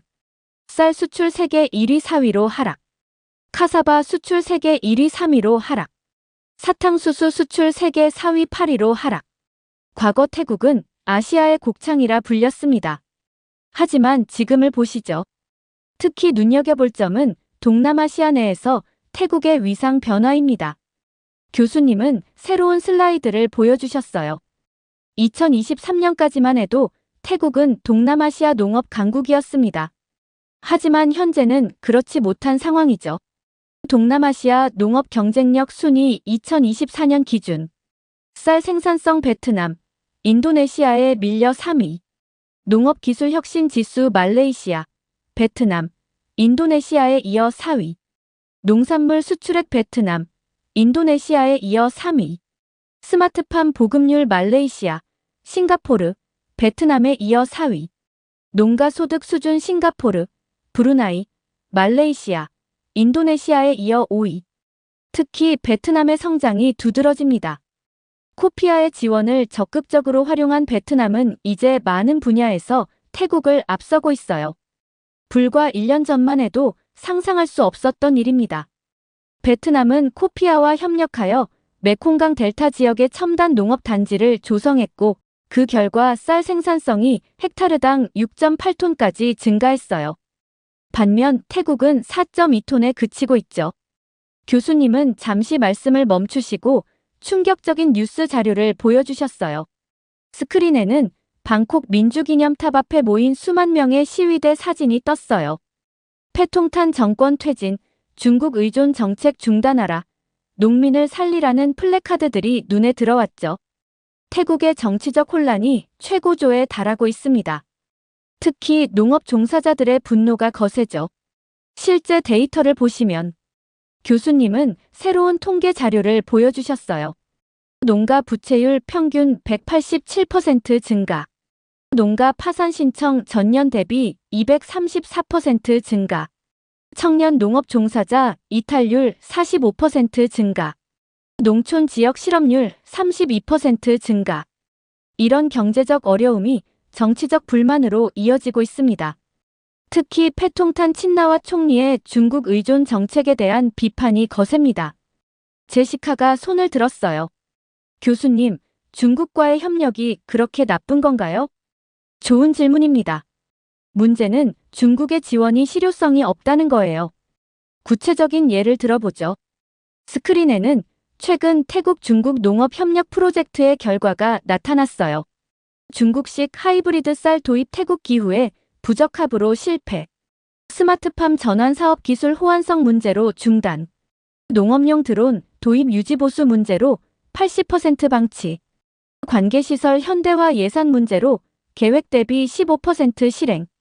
게다가 중국의 차관은 상당히 높은 이자율을 요구하고 있어요. 이미 태국의 대중국 부채는 GDP의 12%를 차지하고 있습니다. 그때 미니가 조심스럽게 의견을 더했어요. 태국 친구한테 들었는데요. 시골에서는 패통탄이 태국을 중국에 팔아넘겼다는 말이 공공연하게 나온다고 해요. 교수님은 고개를 끄덕이셨어요. 맞습니다. 특히 최근 방콕에서 열린 반정부 시위에는 약 50만 명이 참여했어요. 이는 2014년 이후 최대 규모입니다. 스크린에는 시위 현장의 생생한 사진들이 이어졌어요. 농부들이 트랙터를 몰고 거리로 나온 모습, 청년들이 쌀 포대를 들고 행진하는 모습, 노인들이 농기구를 들고 시위하는 모습. 시위대의 주장을 보면 세 가지로 요약됩니다. 패통탄 친나와 총리 즉각 퇴진, 중국 의존 농업 정책 전면 재검토, KOPIA 프로그램 재개를 위한 한국과의 관계 복원. 특히 농민들은 우리는 실험용 쥐가 아니다라는 구호를 외치고 있어요. 이는 검증되지 않은 중국의 농업 정책을 무분별하게 도입하는 것에 대한 비판입니다. 교실 뒤편에서 낮은 흐느낌 소리가 들렸어요. 차이였죠. 그녀는 분노를 삼킨 채 어깨를 떨고 있었어요. 교수님은 부드러운 목소리로 말씀을 이어가셨어요. 현재 태국 전역 77개 주 중 64개 주에서 반정부 시위가 진행되고 있습니다. 특히 농업이 주요 산업인 동북부 지역의 시위가 가장 격렬하죠. 이번 주에만 13개 지역에서 공공시설 점거 농성이 발생했습니다. 마지막 슬라이드에는 충격적인 예측이 나와 있었어요. 현재 상황이 지속될 경우 2026년까지 태국 농가의 35%가 파산할 것으로 예상됨. 저는 이 수업이 단순한 농업 경제 수업이 아니라는 걸 깨달았어요. 이것은 한국가의 운명이 어떻게 잘못된 정책 결정으로 바뀔 수 있는지를 보여주는 현재 진행형 사례였죠. 오늘 우리는 매우 중요한 교훈을 배웠습니다. 현대 사회에서 한 국가의 영향력은 단순히 군사력이나 경제 규모로만 측정되지 않아요. 한국은 자신들의 발전 경험을 다른 나라들과 성실히 나누면서 신뢰할 수 있는 파트너로서의 위치를 굳건히 해왔습니다. 태국의 현재 상황은 매우 안타깝습니다. 하지만 이는 우리에게 중요한 교훈을 줍니다. 국제협력은 단순한 거래가 아닌 신뢰를 바탕으로 한 관계여야 한다는 것을요. 벨이 울리고 수업이 끝났지만 아무도 선뜻 자리에서 일어나지 못했어요. 모두가 오늘 배운 내용의 무게감을 느끼고 있었던 것 같아요. 저는 노트북을 닫으며 깊은 생각에 잠겼어요. 농업경제학을 전공하면서 이렇게 깊은 통찰을 얻게 될 줄은 몰랐네요. 단순한 농작물 생산과 무역의 문제가 아니라 국가 간의 신뢰, 정책의 중요성, 그리고 한 국가의 운명이 걸린 문제였어요. 교실을 나서는 차이의 뒷모습이 눈에 들어왔어요. 그녀의 어깨는 여전히 무거워 보였지만 어딘가 결연한 기색이 느껴졌죠.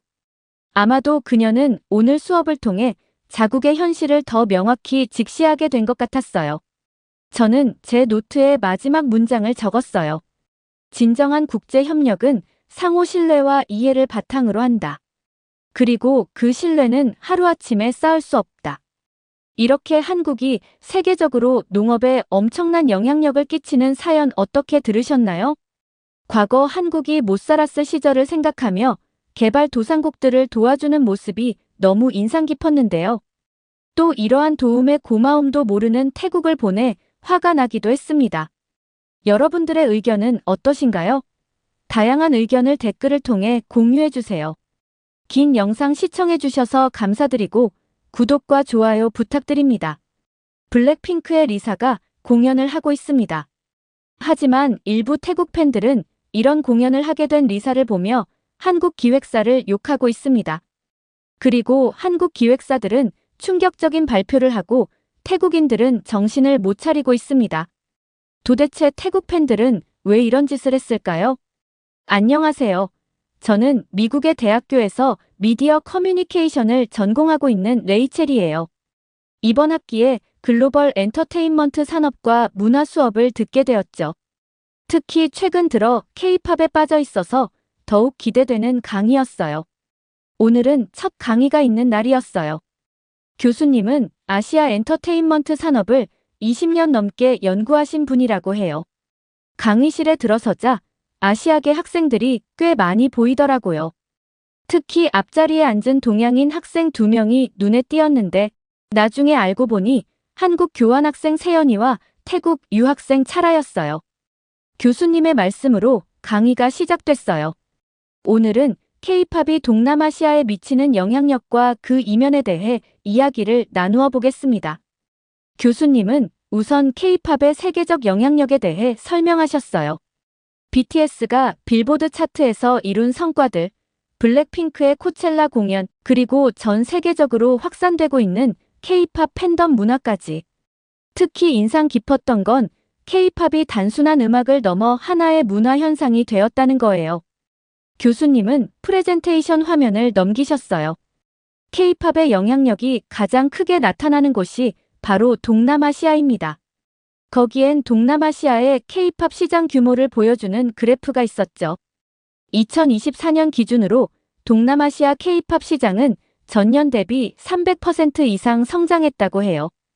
특히 태국은 K-팝의 최대 소비 시장 중 하나라고 해요.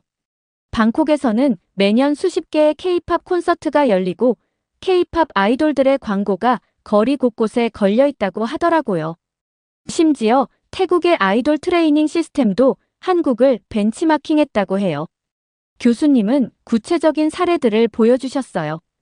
태국의 엔터테인먼트 산업은 한국의 시스템을 적극적으로 벤치마킹했습니다. 태국의 대형 기획사들은 한국의 연습생 시스템을 거의 그대로 도입했어요. GMM 그래미나 RS 엔터테인먼트 같은 주요 기획사들은 한국 기획사 출신의 트레이너들을 영입해 트레이닝 프로그램을 만들었죠. 보컬, 댄스, 이미지 메이킹까지 한국의 시스템을 그대로 가져왔습니다.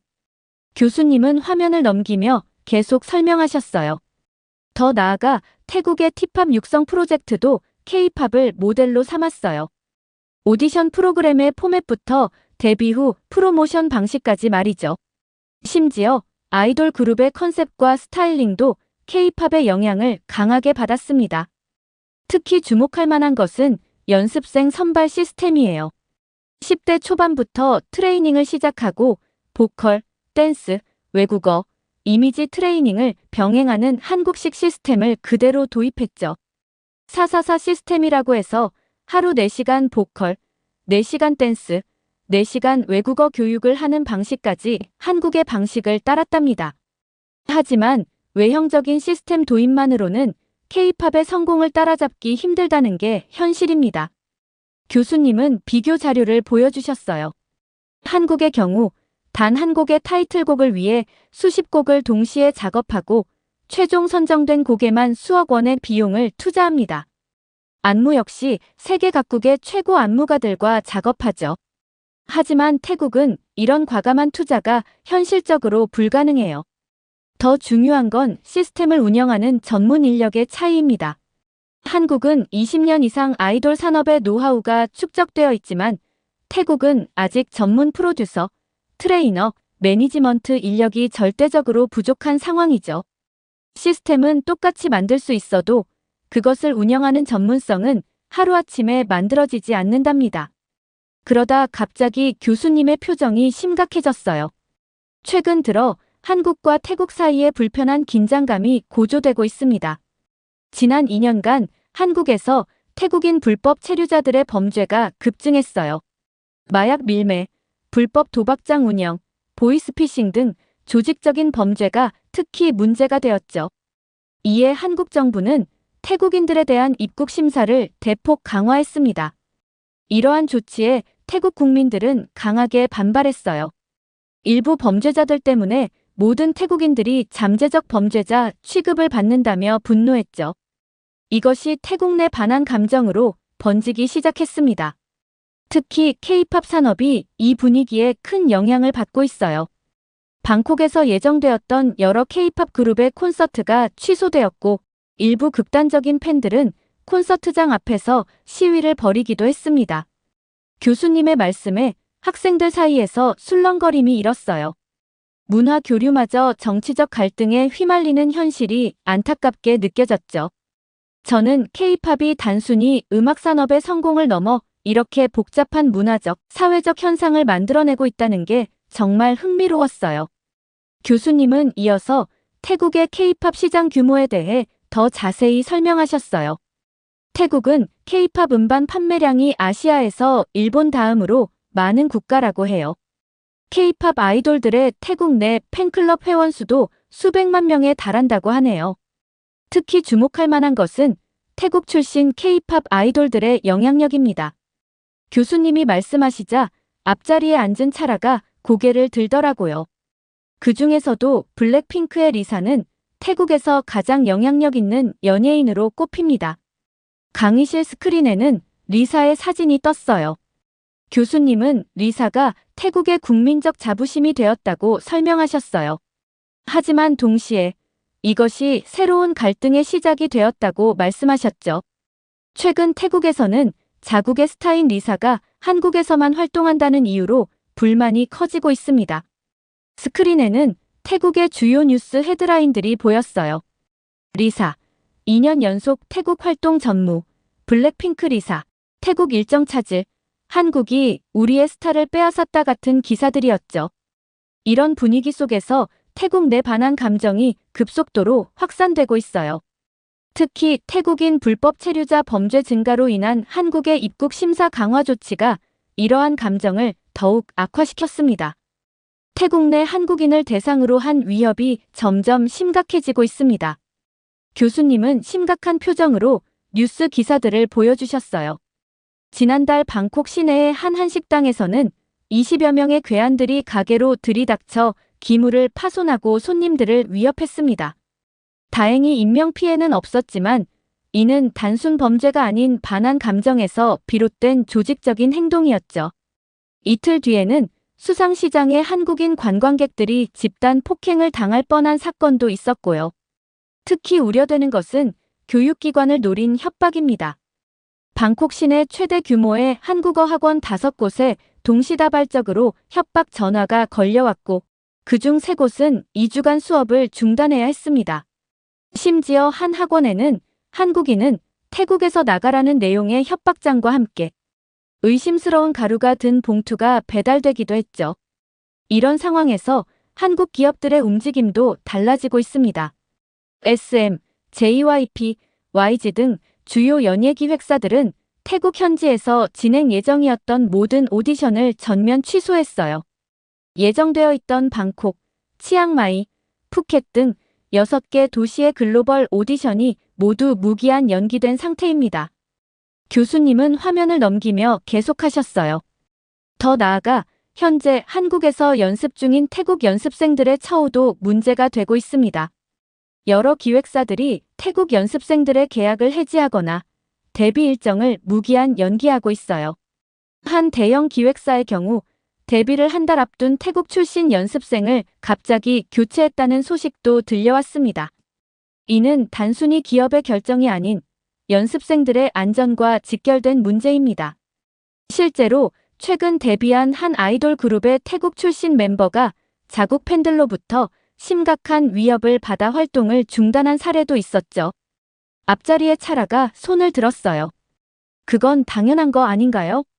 우리나라 사람들을 이용만 하다가 버리는 한국 기획사들이야말로 문제 아닌가요? 교수님은 차분히 대답하셨어요. 그렇게 생각할 수도 있겠네요. 하지만 이 상황의 피해자는 누구일까요? 한국에서 꿈을 키우고 싶어하는 태국의 젊은이들 아닐까요? 교수님의 말씀에 강의실이 조용해졌어요. 스크린에는 한 태국 소녀의 인터뷰 영상이 나왔죠. K-팝 아이돌을 꿈꾸며 한국어를 공부하던 소녀가 더 이상 한국에 갈 수 없게 된 상황을 눈물로 호소하고 있었어요. 현재 가장 큰 논란은 리사를 둘러싼 갈등입니다. 교수님은 한숨을 쉬며 말씀을 이어가셨어요. 태국 현지 언론들은 연일 한국이 우리의 보물을 빼앗아갔다는 식의 선정적인 보도를 내보내고 있어요. 특히 리사가 태국 활동보다 한국에서의 활동에 더 비중을 두는 것을 두고 문화적 착취라는 비난까지 나오고 있죠. 스크린에는 태국의 주요 언론사들의 기사들이 나왔어요. 리사, 태국 활동 전무, 한국 기획사의 태국 스타 독점, 우리의 딸 리사를 돌려보내라 같은 자극적인 헤드라인들이 가득했죠. 특히 SNS에서는 리사를 향한 악성 댓글이 도를 넘어서고 있습니다. 교수님이 화면을 넘기자 리사의 인스타그램 댓글창이 보였어요. 넌 더 이상 태국인이 아니야. 내 나라로 돌아와. 한국의 꼭두각시 노릇 그만해. 그들이 너를 우리에게서 훔쳐갔어 같은 악의적인 댓글들이 끝없이 이어졌어요. 더 나아가 일부 극단적인 팬들은 리사의 태국 내 가족들까지 위협하고 있습니다. 한국에서 돈 벌어오는 게 그렇게 좋으냐? 태국을 버린 대가를 치르게 해주겠다는 식의 협박성 메시지를 보내고 있죠. 교수님은 잠시 말을 멈추고 강의실을 둘러보셨어요. 여러분은 어떻게 생각하시나요? 한 사람의 예술가가 자신의 꿈을 위해 선택한 길이 어떻게 이런 극단적인 민족주의적 갈등으로 번질 수 있었을까요? 저는 그 말을 듣고 가슴이 먹먹해졌어요. 리사라는 한 아티스트의 성공이 오히려 그녀의 모국에서는 배신과 동의어가 되어버린 현실이 너무나 안타까웠거든요. 단순한 문화 교류였던 K-팝이 이렇게 복잡한 정치적, 사회적 갈등으로 비화될 수 있다는 사실에 충격을 받았답니다. 하지만 더 심각한 것은 이런 반한 감정이 실제 폭력으로 이어지고 있다는 겁니다. 교수님은 더 심각한 표정을 지으셨어요. 지난달에는 방콕의 한 한국 문화원이 방화 시도를 당했고 한국인 유학생들이 괴롭힘을 당하는 사례도 늘고 있습니다. 갑자기 차라가 자리에서 벌떡 일어났어요. 교수님, 이건 당연한 결과 아닌가요? 한국은 우리나라의 인재들을 데려가서 마음대로 이용하고 있잖아요. YG는 리사를 데뷔시키고 나서 5년 동안이나 태국에서 개인적인 활동을 전혀 안 시켰어요.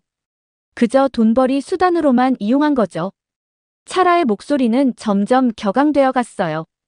게다가 최근에는 리사를 그런 선정적인 쇼에도 내보냈잖아요. 파리의 크레이지 호스요. 우리나라의 자존심인 리사를 그런 곳에 세우다니 이건 완전히 문화적 착취예요. 그때 세연이가 차분하게 손을 들었어요. 제가 한 말씀 드려도 될까요? 먼저 리사는 스스로 YG 글로벌 오디션에 지원해서 4000대 1의 경쟁률을 뚫고 합격한 거예요. 아무도 그녀를 강제로 데려온 게 아니에요. 세연이는 자신의 노트북을 열더니 계속 말을 이어갔어요. 그리고 태국 활동 문제는 사실 블랙핑크 전체가 5년 동안 세계 투어를 하면서 아시아 전역을 돌았어요. 리사만 특별히 개인적인 태국 활동을 제안받은 게 아니라는 거죠. 크레이지 호스 공연도 리사가 직접 선택한 거예요. 실제로 리사는 인터뷰에서 예술적 도전을 하고 싶었다고 밝혔고 무대 구성에도 직접 참여했다고 해요. 모든 게 그녀의 자발적인 선택이었죠. 세연이의 차분한 설명에 강의실이 조용해졌어요. 더 중요한 건 만약 리사가 태국에만 머물렀다면 과연 지금처럼 세계적인 스타가 될 수 있었을까요? 전 세계 8천만 팔로워를 가진 영향력 있는 아티스트로 성장할 수 있었을까요? 교수님은 두 학생의 이야기를 듣고 덧붙여 말하셨어요. 엔터테인먼트 산업의 현실적인 측면을 살펴볼 필요가 있습니다. 교수님이 새로운 슬라이드를 보여주셨어요. 2023년 기준 한국의 K-팝 산업 규모는 약 12조 원에 달합니다. 반면 태국의 전체 엔터테인먼트 산업 규모는 그 10분의 1 수준이에요. 특히 아이돌 산업의 경우 태국은 아직 초기 단계라고 볼 수 있죠. 교수님은 구체적인 수치들을 보여주셨어요. 한국의 대형 기획사들은 연습생 1명 육성에 평균 연간 1억 원 이상을 투자합니다. 데뷔 전까지 보컬, 댄스, 언어, 교양 등 모든 분야의 최고급 트레이닝을 제공하죠. 리사의 경우 5년간의 연습생 기간 동안 약 7억 원의 투자를 받았다고 알려져 있어요.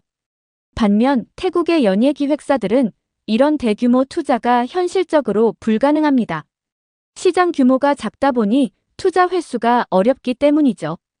실제로 태국의 대형 기획사조차 연습생 1명당 연간 투자금이 한국의 10분의 1 수준에 불과해요.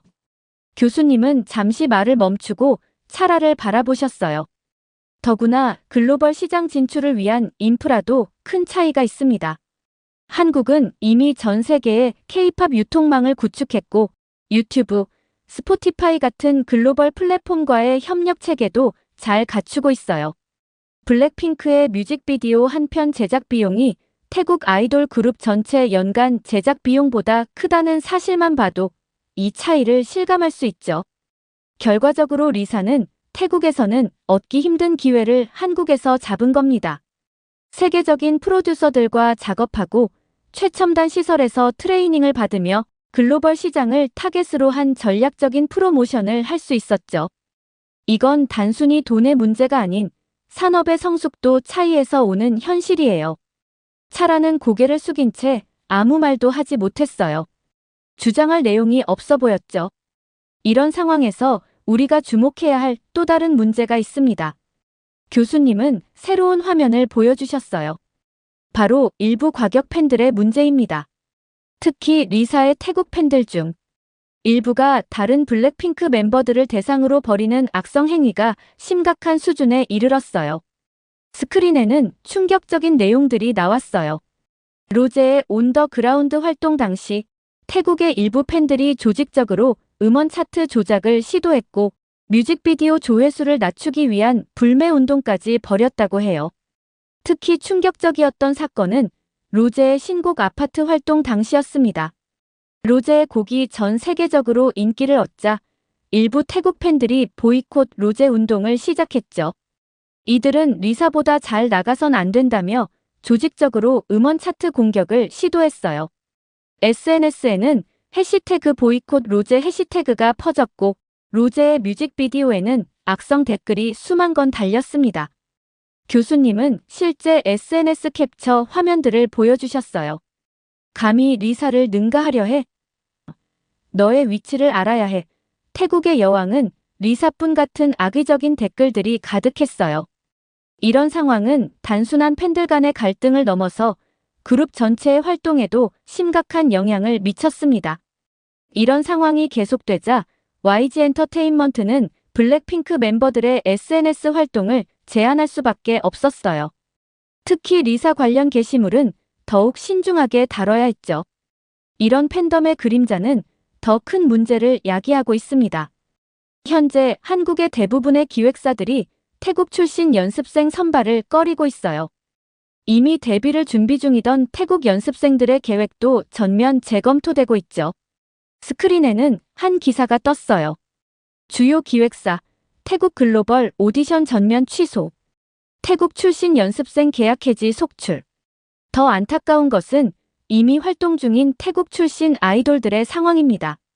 리사처럼 큰 팬덤을 가진 스타가 아닌 경우 자국 팬들의 과도한 요구와 압박으로 활동에 큰 어려움을 겪고 있어요.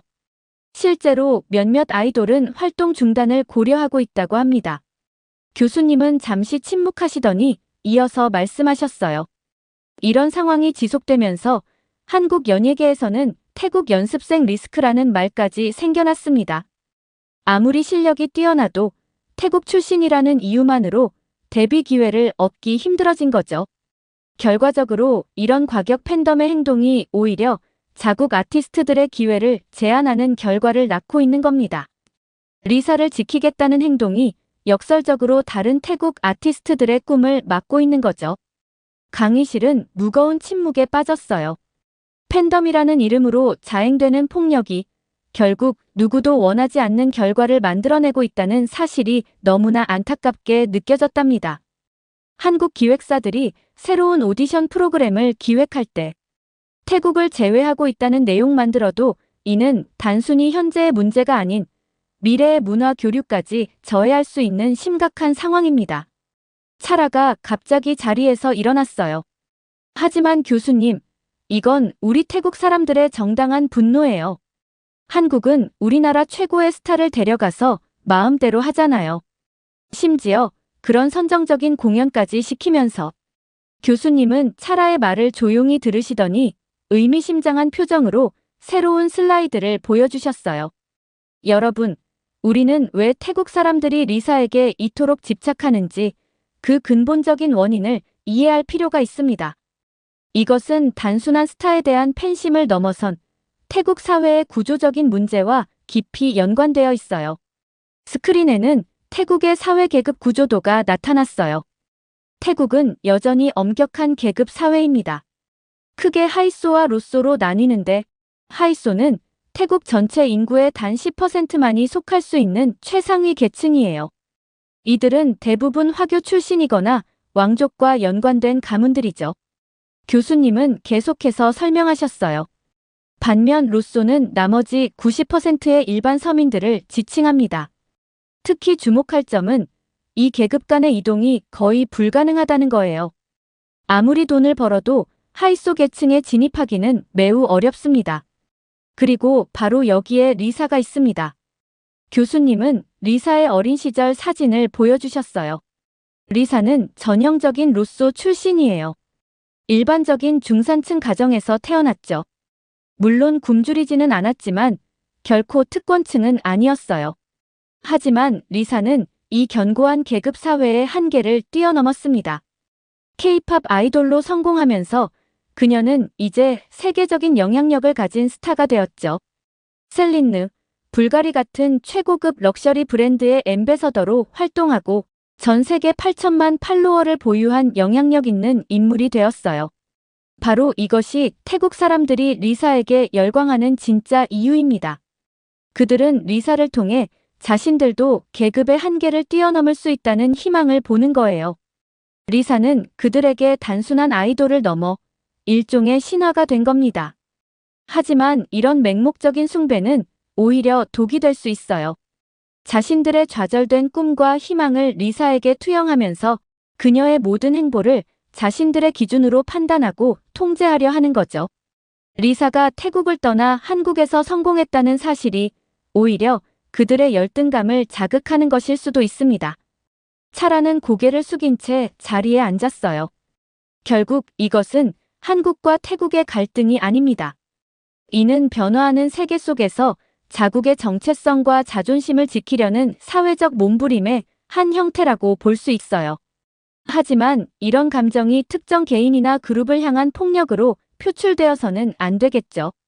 강의실은 깊은 침묵에 빠졌어요.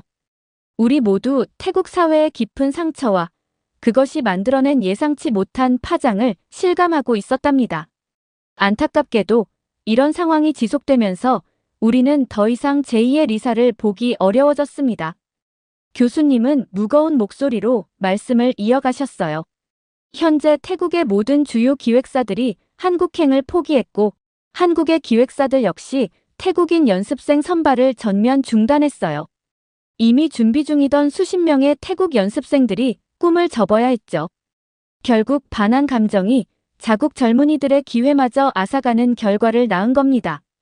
교수님은 마지막 슬라이드를 보여주셨어요. 거기에는 리사로 인해 피해를 입은 한국 연예인들의 사례가 나열되어 있었죠. 블랙핑크 멤버들은 SNS 활동을 제한해야 했고 로제의 솔로 활동은 심각한 방해를 받았습니다. 다른 K-팝 그룹의 태국 출신 멤버들은 자국 팬들의 과도한 압박으로 활동 중단을 고려하고 있고요.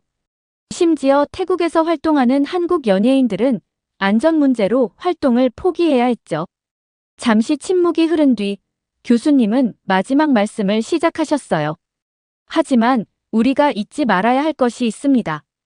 K-팝은 이제 더 이상 한국가의 문화가 아닌 글로벌 문화 현상이 되었어요. 진정한 글로벌 스타는 국적을 초월합니다. 리사는 태국인이면서 동시에 K-팝 아이돌이고 또 세계적인 아티스트입니다. 우리는 서로의 문화를 인정하고 존중하는 법을 배워야 해요. 문화는 결코 한 곳에 머물러 있지 않으며 서로 영향을 주고받으며 발전하는 것이니까요. 강의가 끝나갈 무렵 저는 많은 생각이 들었어요. K-팝이라는 현상이 단순한 음악을 넘어 이렇게 복잡한 사회 문화적 의미를 가질 수 있다는 게 놀라웠죠.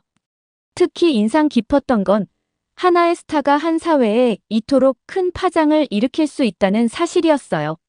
리사는 분명 대단한 성공을 이뤘지만 그 성공이 오히려 그녀의 모국에 예상치 못한 갈등을 낳았다는 게 아이러니했죠.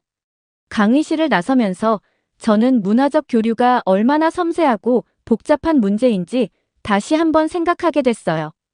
단순히 음악을 공유하는 것을 넘어 서로의 문화와 감정을 이해하고 존중하는 것이 얼마나 중요한지도 깨달았답니다. 글로벌 시대의 진정한 성공이란 무엇일까? 이 질문은 앞으로도 계속 저의 머릿속에 맴돌 것 같아요. 이렇게 태국 사람들이 한국인들을 상대로 벌이는 사건에 대한 사연 어떻게 들으셨나요? 리사를 보니 한국에서 활동을 하지 못했더라면 이렇게 유명해지지 못할 거란 생각을 하게 되었고 한국의 K-팝의 규모를 보니 태국과는 비교도 안 된다는 생각을 했습니다. 여러분들의 의견은 어떠신가요? 다양한 의견을 댓글을 통해 공유해주세요. 긴 영상 시청해주셔서 감사드리고 구독과 좋아요 부탁드립니다.